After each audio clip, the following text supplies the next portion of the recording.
dewa-dewa nyugata marang sureng prang ngudani harum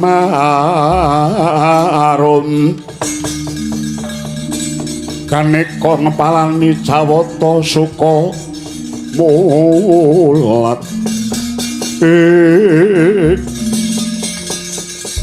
Punendra cumadung dawuh nggih Bathara Brahma minta dawuh menapa wonten dawuh saking Kanjeng Rama Pukulun nggih pun sambu cumadung dawuh wah niki badhe tindak pundi lho ketingalipun wonten karya ingkang wigati nah ketoke arep lunga ya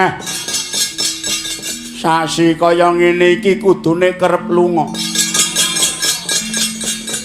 ewadene ya ming siji loro ya becane ngawake mboten napa-napa temburu pun trima nggih ora cumadong dawuh niki ketoke kok genjot gara-gara kang giri-giri niki enten napa ngerti ya cupu Manik Retna Dumilah ing tak gegem dipundhut dening Sang Hyang Jagat Giripati kang jebol astane cupune ilang bablas mudhun ning bumi waduh dados paduka menika gegem ya aku gegem Mustika Sumurut ingkang ngaran Cupu Manik Retna Dumilah wah kula nembe ngertos menika waduh lajeng kados pundi wae nggih keparing Sang Hyang Jagat Girinata kados pundi wah layak to kok ketoke kaya nek wadi jebul ndika niku gegem to kuwi pusaka permati entuk utapa ana tengah segara nalika semana ora ana dewa ingkang padha sumurup mula to kok kula niku tapa bola-bali kok ora enek sing tak gegem sing tak gegem tanganku kiwa nggih lah wong tangan kula kiwa niku reget kok klentu kula nek gegem kok tangan kiwa jane ben entuk wahyu ngoten niku nek gegem niku tangan tengen tangan tengen iki dienggo mangan aja nggo gegem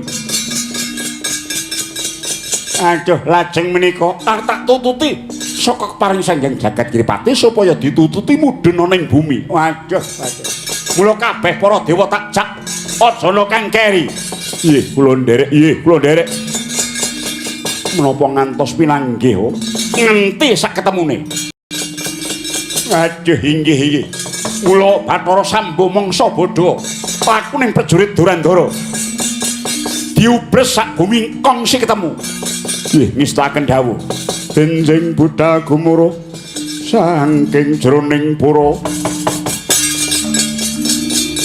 bunging kang Balakuswa obra busananira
Arsa nadangi jagat dok mungup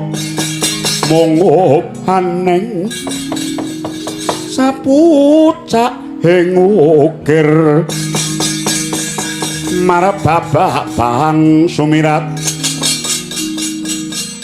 kena soroting surya mekolan gunung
dasaring bumi ya bumi sapitu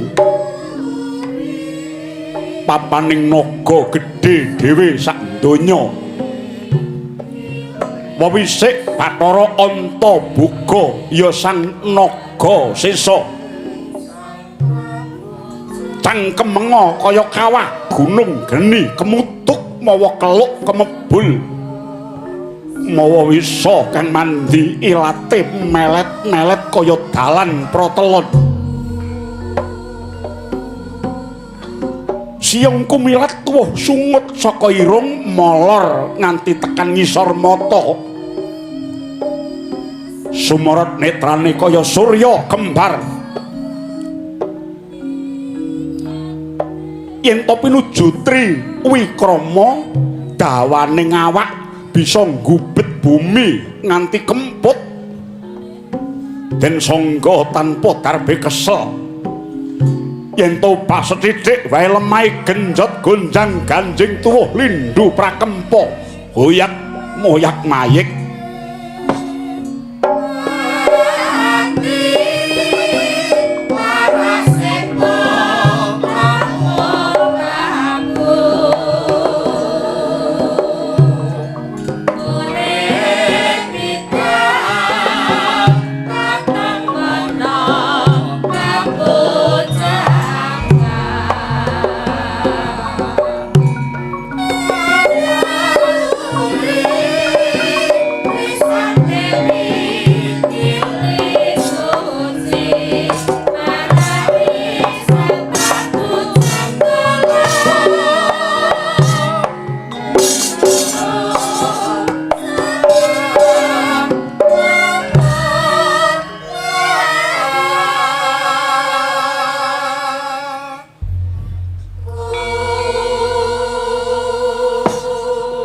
Yang Pantara Ratri hamung cipta pukulun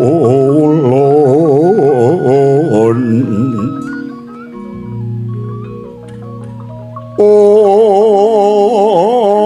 tanolian kaeksi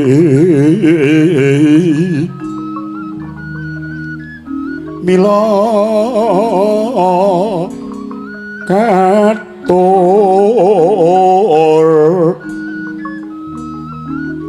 ing kang cundha maning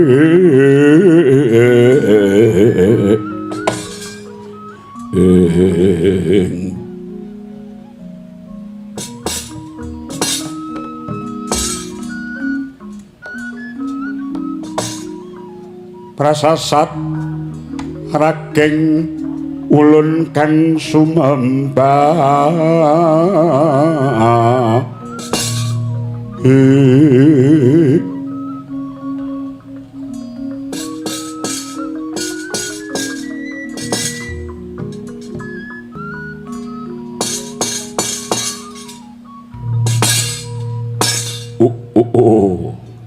Hong ilahing awik namastu namasidam.